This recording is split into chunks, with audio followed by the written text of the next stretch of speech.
Po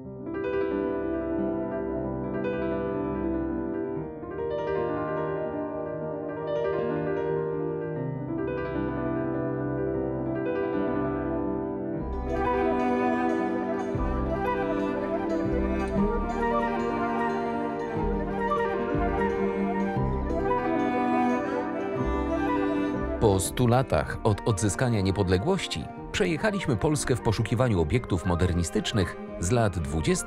i 30. XX wieku. W filmie opowiemy o architekturze przemysłowej II Rzeczypospolitej, budowie Centralnego Okręgu Przemysłowego.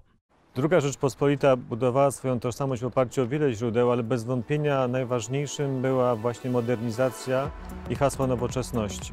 Centralny Okręg Przemysłowy swoją skalą wyróżniał się na tle innych tego typu przedsięwzięć, nie tylko w skali polskiej, ale i również europejskiej. Fenomen Stalowej Woli polegał głównie na szybkości działania, co nie miało żadnego wpływu na jakość. Dbano o każdy detal, o każdy szczegół, przede wszystkim budowano nowoczesne zakłady. Patrząc na architekturę przemysłową z tego okresu międzywojennego, nie można rozpoznać te podstawowe założenia architektury modernistycznej. Typizacja, prefabrykacja, powtarzalność, szukanie kontaktu z otoczeniem. Centralny Okręg Przemysłowy był największym przedsięwzięciem gospodarczym II Rzeczypospolitej. Powstał w latach 1937–39 na terenie południowo-centralnej Polski, w dorzeczu Wisły i Sanu. Objął 1/8 terytorium II Rzeczypospolitej, zamieszkiwaną przez 6 milionów mieszkańców. Były to rejony tzw. trójkąta bezpieczeństwa, oddalone od Rosji Radzieckiej i Niemiec. Obszar uznano za dogodny dla ulokowania polskiego przemysłu. Za głównego twórcę Centralnego Okręgu Przemysłowego uważa się ministra skarbu Eugeniusza Kwiatkowskiego. Ogłosił on w 1936 roku realizację 4-letniego planu inwestycyjnego, a w 1937 roku plan budowy COP. Po kryzysie gospodarka potrzebowała impulsu. Plan ten przewidywał budowę zakładów przemysłu zbrojeniowego, infrastruktury energetycznej, komunikacyjnej oraz całego zaplecza społecznego, osiedli, szpitali, szkół i innych budynków użyteczności publicznej. Głównym inwestorem COP-u było państwo. Ministerstwo Spraw Wojskowych. Powstanie Centralnego Okręgu Przemysłowego było wynikiem bardzo wielu czynników. Po pierwsze były powody ekonomiczne. Kraj potrzebował skoku cywilizacyjnego w oparciu o nowoczesny przemysł.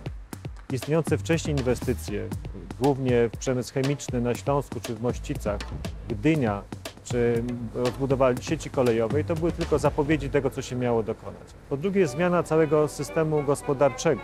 Kraj przedwojenny nasz był głównie krajem agrarnym. Należało teraz zbudować wreszcie nowoczesny przemysł na wielką skalę. Po trzecie, były potrzeby militarne. Polacy już w drugiej połowie lat 30. musieli się szykować do wojny. Zainwestowano przede wszystkim w przemysł wojskowy, bo on gwarantował obronę niepodległości. Ale było też coś ważniejszego. To było takie przekonanie, że Centralny Okręg Przemysłowy będzie swego rodzaju inspiracją do dalszej reformy Polski. Strategiczne przedsięwzięcia gospodarcze realizowano już w latach 20. Największym była budowa portu i miasta Gdyni. Rozpoczęła się w 1921 roku. Powstawały też zakłady przemysłowe na terenach Radomszczyzny i Kielecczyzny. Otwarcie nowoczesnej fabryki azotów w Mościcach odbyło się w styczniu 1930 roku.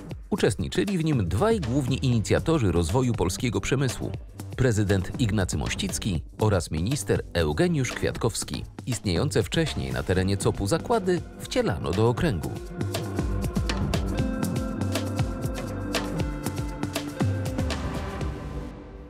Wyróżnikiem, jeśli chodzi o wielki projekt Centralnego Okręgu Przemysłowego, była jego różnorodność i strukturalność. Ta struktura zawierała się na w zasadzie wszystkich poziomach, od projektowania krajowego poprzez projektowanie regionalne, projektowanie miejskie, urbanistyczne, osiedlowe, a swoje odzwierciedlenie znalazły również w przypadku budynków mieszkalnych, budynków użyteczności publicznej, czy wręcz nawet poszczególnych pomieszczeniach, wnętrzach, detalu.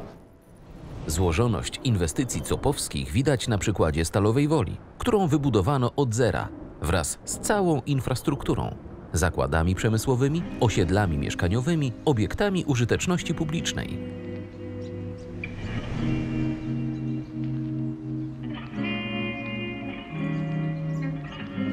Stalowa Wola była takim sztandarowym dzieckiem COP-u, ponieważ budowano ją od podstaw. Budowano ją na terenach dawnej Puszczy Sandomierskiej, wykupiono lasy od lokalnego właściciela. Od ścięcia pierwszej sosny do tego oficjalnego momentu otwarcia minęło 26 miesięcy i 26 dni. Oficjalne otwarcie przez prezydenta Ignacego Mościckiego miało miejsce 14 czerwca 1939 roku. W momencie otwarcia, czyli w 1939 roku, były tu już produkujące zakłady, była elektrownia i osiedle mieszkaniowe, które wkrótce zamieniło się w miasto. Wtedy było tutaj około 4000 mieszkańców. Budowa założeń Centralnego Okręgu Przemysłowego, zarówno tych przemysłowych, jak i mieszkaniowych, była ze sobą silnie związana. Oś takiej budowy najczęściej opierała się o stworzenie zakładu przemysłowego, a następnie zapewnienie robotnikom i kadrze technicznej oraz dyrekcji miejsca do przestrzeni życiowej. Przy okazji budowy zakładu przemysłowego powstawało osiedle, które z czasem przekształcało się w miasto. Takich nowych miast w COP-ie było znacznie więcej niż tylko Stalowa Wola. Przypomnę tutaj przykład Dęby, Sarzyny, Poniatowej chociażby, czy Kraśnika.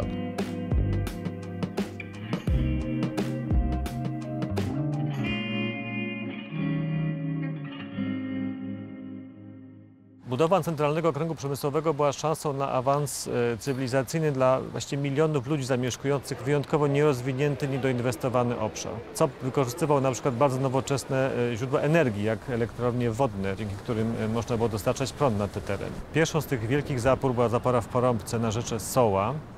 Ona była planowana jeszcze przed I wojną światową, ale dopiero w II Rzeczypospolitej udało się doprowadzić do jej realizacji. Co ciekawe, jej projektantem pierwszym Gabriel Narutowicz, czyli pierwszy prezydent Rzeczypospolitej, który był przede wszystkim inżynierem wykształconym na świetnych politechnikach w Szwajcarii. Natomiast bezpośrednio związaną z COP-em, powstającą na przełomie lat 20. i 30. była elektrownia w Rożnowie i zapora. Tam już budując samą zaporę wbudowano elektrownię w jej strukturę wewnętrzną. I to było wielkie osiągnięcie technologiczne i faktycznie wyprodukowało takie nadwyżki energii, że zasilano z tej energii również inne tereny Polski. Obie zapory wodne, i ta w Porąbce, i w Rożnowie, były przede wszystkim konstrukcjami inżynierskimi, a więc opierały się na tym myśleniu stricte funkcjonalnym. Budowano całą podziemną infrastrukturę olbrzymią dla COP-u. To i kanalizację, i wodociągi, czy właśnie elektryfikację. Chodziło o to, żeby mieszkańcy mieli tam i komfort życia, ale też komfort odpoczynku. Dbano o dostęp do zieleni, dostęp światła.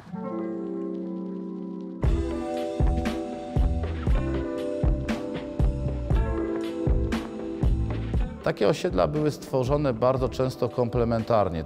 Robotnicy, urzędnicy, inżynierowie otrzymywali bardzo często ambulatorium, otrzymywali szkołę, ale również dom kultury.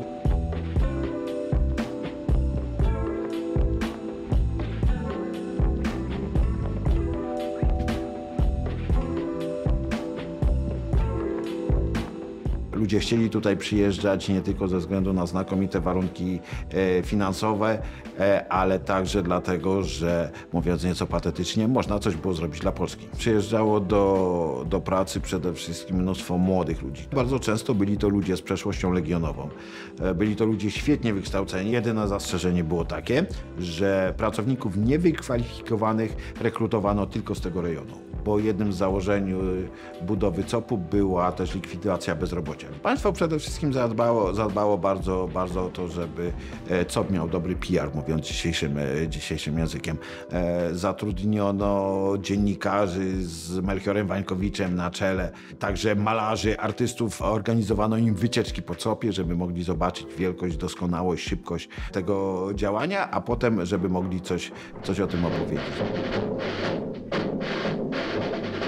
Żołnierzu z karabinem, żołnierzu z łopatą, ramię przy ramieniu, naprzód, naprzód, naprzód!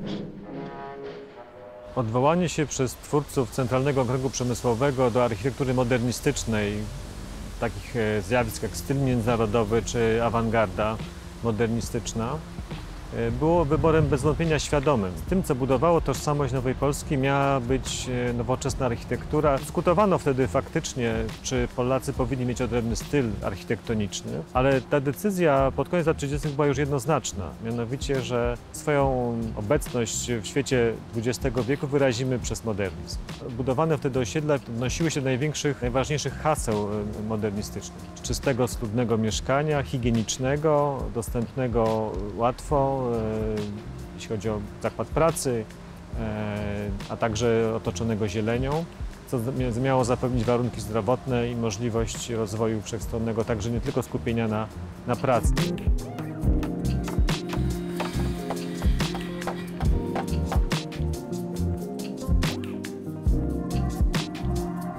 Kwestie doświetlenia, kwestie związane z wentylacją, z przewietrzaniem, kwestie ogrzewania, a więc zapewnienie komfortowych warunków pracownikom, odpowiednie szerokości przejść, ergonomia stanowiska pracy, ergonomia budynku. To wszystko było na pewno czymś, czego ludność napływająca do miast nie znała. Ta nowa warstwa społeczna, bo tak chyba można powiedzieć o robotnikach i osobach, które rozpoczynały dopiero co pracę w nowo powstałych zakładach, ona musiała się do tego przyzwyczaić i tego nauczyć. Ten skok cywilizacyjny był olbrzymi.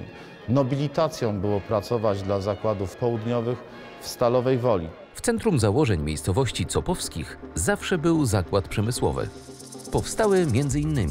zakłady południowe w Stalowej Woli, zakłady lotnicze w Mielcu, zakłady amunicji w Dębie oraz Dąbrowie Boże koło Kraśnika, wytwórnia Lignoza w Pustkowie. Architektura zakładów przemysłowych na terenie Centralnego Okręgu Przemysłowego była w pewien sposób zunifikowana. Wyznaczały ją zarówno względy funkcjonalne, ale może przede wszystkim nawet względy bezpieczeństwa. Poddawano ją ścisłym regulacjom wojskowym. Już wtedy przygotowywano się na okoliczność bomb i bombardowań. W związku z tym regulacje dotyczące odległości od najbliższych siedzib ludzkich, zalecenia dotyczące kształtowania połaci dachowych, również kwestia konstrukcji wytrzymałej na efekty ataków lotniczych.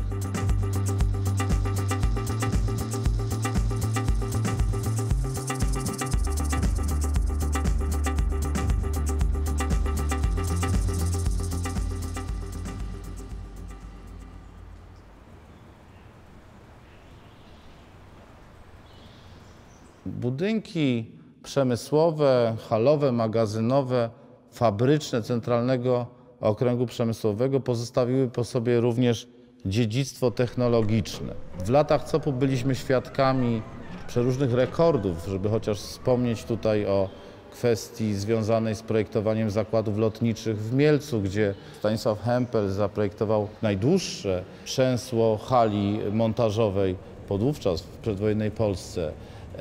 Doskonałe konstrukcje halowe pod auspicjami profesora Stefana Bryły, spawane konstrukcje, które również dopiero wchodziły do powszechnego użytku. To wszystko powodowało, że COP był poligonem nowoczesnych rozwiązań. Te rozwiązania do dzisiaj funkcjonują, do dzisiaj są użytkowane.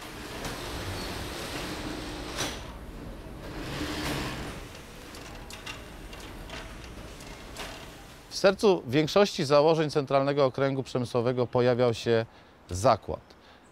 Nie inaczej jest w Nowej Dębie, gdzie przed wojną powstała wytwórnia amunicji numer 3. To właśnie wokół rodzącego się przemysłu następnie zlokalizowano miasto, pojawiały się budynki użyteczności publicznej i pojawiały się kolejne elementy zakładu zbrojeniowego. Jesteśmy w budynku całkowicie nietypowym, unikalnym w skali całego COP-u, w budynku narzędziowni. Ten budynek to doskonały przykład w zasadzie pełnego repertuaru wykorzystania tego wszystkiego, co oferował modernizm, zarówno na polu konstrukcji, jak i na polu architektury. Warto wyróżnić charakterystyczne przypory, które dzieliły budynek na dwie kondygnacje i pozwalały rytmizować otwory okienne służące doświetleniu stanowisk pracy robotników, których przed wojną pracowało tutaj już kilkuset. Budynek to również unikatowy przykład zastosowania konstrukcji żelbetowej ze względu na duże rozpiętości, na właśnie zróżnicowanie poszczególnych poziomów zadaszenia i wykorzystanie do wypełnienia tej przestrzeni szaropiecowej cegły, która za nami w pełnej krasie. Budynek to także charakterystyczna trójdzielna stolarka, kiedyś wykonana w jaskrawej bieli, powodująca, że ten budynek emanował, jaśniał i cieszył się po prostu wysokimi ocenami estetycznymi. Kubiczność architektury, rytmizacja, iluminatory, okrągłe okna w formie żeglarskich bulajów.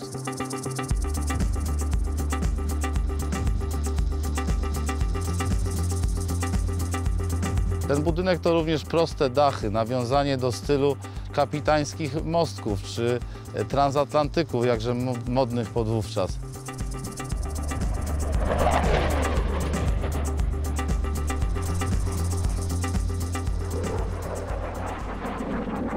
Fabrykę lotniczą zaczęto realizować w Mielcu mniej więcej jesienią 1937 roku. Już w tym roku pojawili się wokół Mielca inżynierowie, geodeci, którzy wyznaczali teren pod przyszłą budowę. W szybkim tempie pracowali też i architekci. Dyrekcję tego przedsięwzięcia powołano wiosną 1937 roku.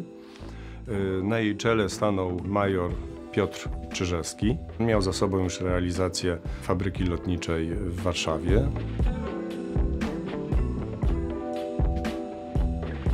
Wzorowano się tutaj na pewnych przedsięwzięciach, które już były znane w Europie, a szczególnie na takim włoskim przedsięwzięciu koło miasteczka Montecello. Wybudowano tam fabrykę lotniczą. Często w polskiej prasie pojawia się takie określenie Mielec, polska Guidonia. Inwestycje w Centralnym Okręgu Przemysłowym były też niebywałą szansą dla młodych architektów wykształconych na politechnikach w Warszawie i w Lwowie, którzy bardzo szybko znajdowali w Polsce szansę rozwoju zawodowego. Bronisław Rudziński, który pracował dla Funduszu Kwaterunku Wojskowego. On odpowiadał za projektowanie urbanistyczne miasta i rozkład osiedli. Stefania Skibniewska, która była jedną z wielu kobiet architektek, które wtedy działały w Polsce, oraz Jan Bitner-Szlachta, który był też absolwentem Politechniki Warszawskiej, odpowiadał za budowę zakładów południowych i infrastruktury wokół nich. Najbardziej reprezentacyjnym budynkiem w Stalowej Woli był gmach Dyrekcji Naczelnej Zakładów Południowych. Powstał w latach 1937–38 według projektu Jana Bitnego-Szlachty. Fasada z przeszklonymi ryzalitami została oblicowana brązową cegłą klinkierową.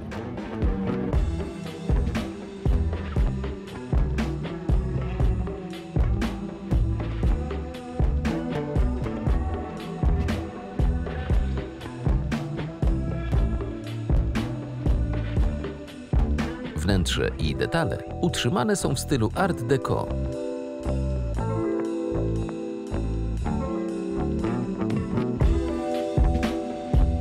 Jan Bitner-Szlachta wymyślił taki detal do projektowania krat i ozdób w zakładach południowych. Stylizowana forma orła. Czasy II Rzeczpospolitej to takie czasy gotowości do działań na rzecz ojczyzny i tutaj, jeśli chodzi o ten taki etos stalowowolski, to też było ważne.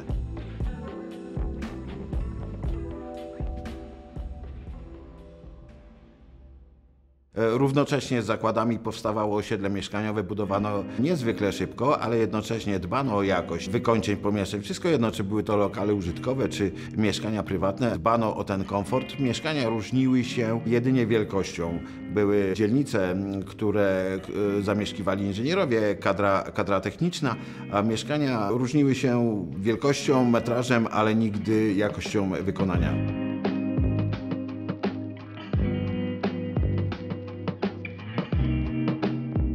Stalowa Wola była początkowo podzielona umownie na takie dwie dzielnice, nazywane tutaj na planach koloniami. Robotniczą i urzędniczą. Później jeszcze podzielono na dwie. Była urzędnicza i dyrektorska, po drugiej stronie była robotnicza i majsterska. Duże osiedla mieszkaniowe dla kadry zasilającej nowe zakłady przemysłowe COP-u powstawały także przy zakładach lotniczych w Rzeszowie i Mielcu. Były wielkie problemy mieszkaniowe. Docelowo miało mieszkać ponad 20 000 ludzi, ale do 1939 roku zdołano zrealizować jedynie i wybudować 16 bloków mieszkalnych. Do tego była zaplanowana cała infrastruktura.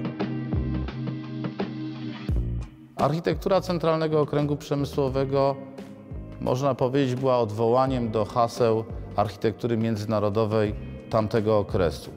Wszędzie w Europie postulowano mieszkania tanie, mieszkania społecznie uzasadnione, mieszkania szyte na miarę.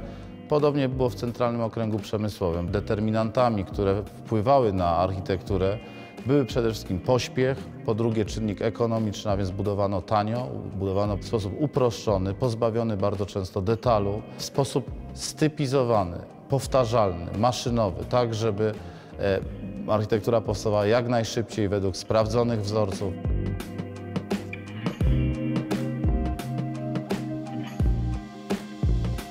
Oś budynków północ-południe i doświetlenie ze strony wschodniej i zachodniej predestynowały te budynki do najlepszego użytkowania. Tak projektuje się do dzisiaj. Rezygnacja z form zabudowy kwartałowej, zamkniętej, odcięcie się od dziedzictwa XIX-wiecznego, gdzie oficyna i front kamienicy kształtowały poszczególne pierzeje ulic. Tutaj zabudowa linijkowa, zabudowa, która pozwalała na dobre przewietrzanie, na wpuszczenie do środka zieleni i oddechu, zdominowała wszystkie układy osiedli modernistycznych budowanych w COP-ie.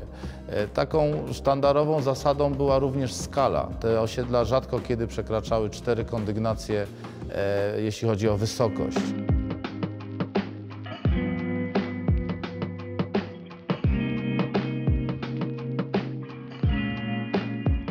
Jak na tamte czasy mieszkania były dość nowoczesne, ale trzeba pamiętać, że standardy były też inne.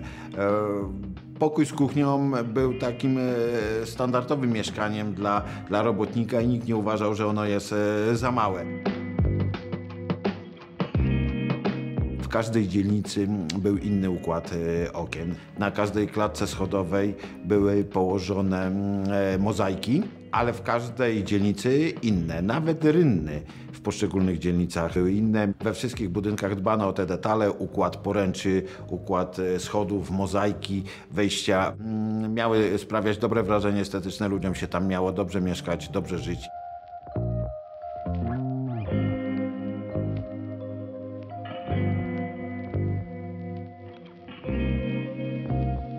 Klinkierowe płytki chroniące cokoły przed dewastacją i deszczem doskonale sprawdzają się do dzisiaj.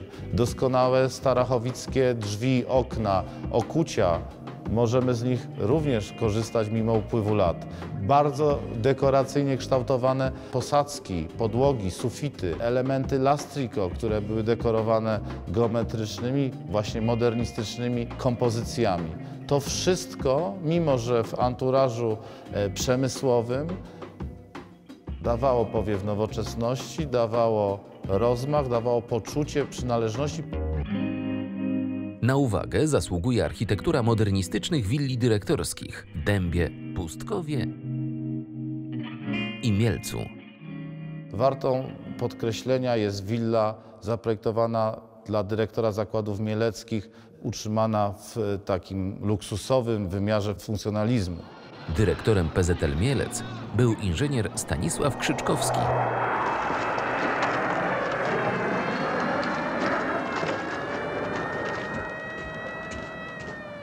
Pierwsze łosie z Mielca zostały oblatane w 1939 roku, tuż przed wybuchem II wojny.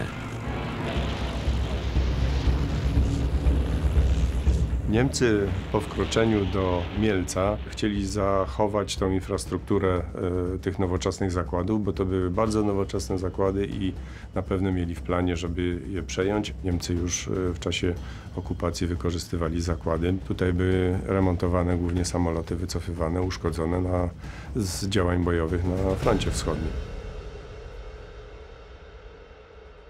Projekt Centralnego Okręgu Przemysłowego obliczony był w pierwszej jego fazie na 4 lata. Po 2,5 roku, a często po 2 latach od rozpoczęcia budowy niektórych zakładów przerwał go wybuch II wojny światowej. Nie doszło do rozruchu wszystkich zakładów. Najeźdźcy zarówno ze wschodu, jak i z zachodu często otrzymywali gotowe zakłady, które były w stanie po krótkiej modernizacji produkować na potrzeby ich machin wojennych. Bardzo często zresztą do tego te zakłady miały służyć. W zakładach zarówno w Mielcu, w Dębie remontowano, naprawiano sprzęt służący później na potrzeby właśnie agresorów. To swego rodzaju chichot historii.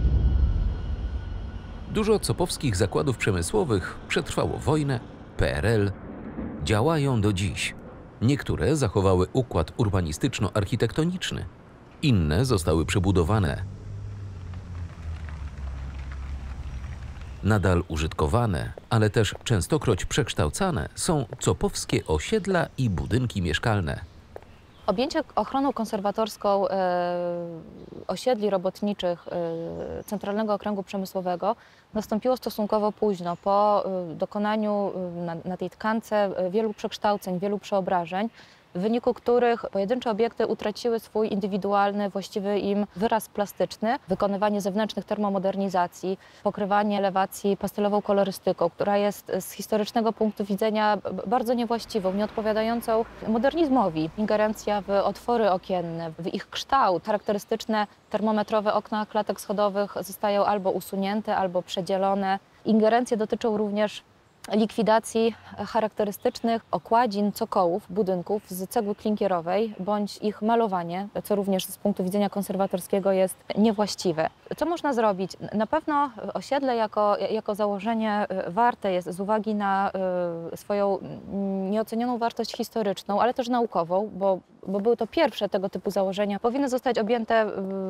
wpisem do rejestru zabytków i z czasem przywrócone do ich pierwotnej formy.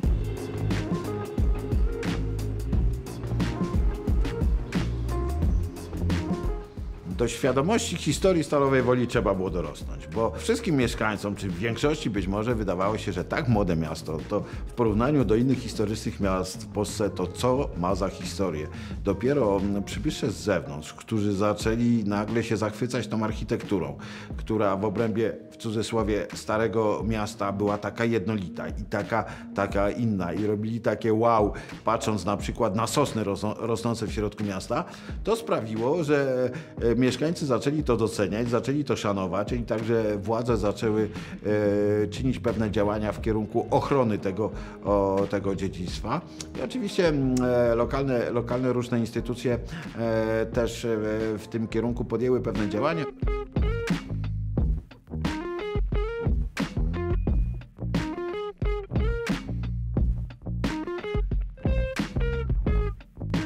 Architektura przemysłowa i nie tylko z tego okresu międzywojennego, ale i wcześniej była w pewnym sensie wierną pewnym podstawowym założeniom czy cechom architektury modernistycznej. To, co wewnątrz, to na zewnątrz, mniej znaczy więcej, ornament to zbrodnia. O bilansie Centralnego Okręgu Przemysłowego dyskutują od lat specjaliści w różnych dziedzinach. Pamiętając o tym, że mówimy o projekcie niedokończonym, a więc nie do końca wiemy, jak on dalej by się potoczył, wszyscy zwracają jednak uwagę na jego niebywałą śmiałość, rozmach, odwagę i też szybkie, dobre efekty, jakie zaczął przynosić jeszcze przed wybuchem II wojny światowej. Z perspektywy historyka architektury widzimy też, jak bardzo udało się wiele dobrych, ale nawet bardzo wybitnych realizacji zbudować. I to zarówno jeśli chodzi o urbanistykę, jak i pojedyncze realizacje.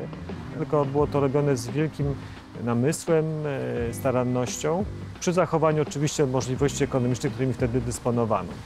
Takim sprawdzianem bilansu COP-u może być też jego historia późniejsza. A więc zarówno okupant niemiecki korzystał z infrastruktury, a po II wojnie światowej nawet pojedyncze zakłady czy miasta nadal się rozbudowywały i wiele z nich przetrwało nawet załamanie gospodarcze lat 90. i końca komunizmu. A więc można powiedzieć, że ten projekt cywilizacyjny ma swoje jakieś istotne fundamenty, na których może się dalej i opierać, i rozwijać. Natomiast dla historyka architektury to jest wciąż teren do zbadania. Trudno w to uwierzyć, ale przez cały okres PRL-u w zasadzie nie badano architektury tego terenu. Ona była zaniedbywana, zapominana, niekonserwowana. Dopiero od niewielu lat próbujemy te braki nadrabiać.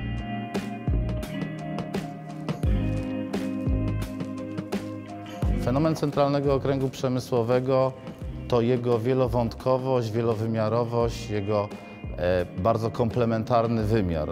Można go dostrzec nie tylko w architekturze, nie tylko w drogownictwie, nie tylko w konstrukcjach, nie tylko w zakładach przemysłowych, ale także w stosunku do zieleni, w rozwiązywaniu problemów społecznych, ale również z rozwiązaniami socjologicznymi, gospodarczymi. I ten fenomen ma o tyle duże znaczenie, że trwa do dzisiaj. Bez wątpienia jest to jeden z najwspanialszych rozdziałów historii polskiej architektury modernistycznej.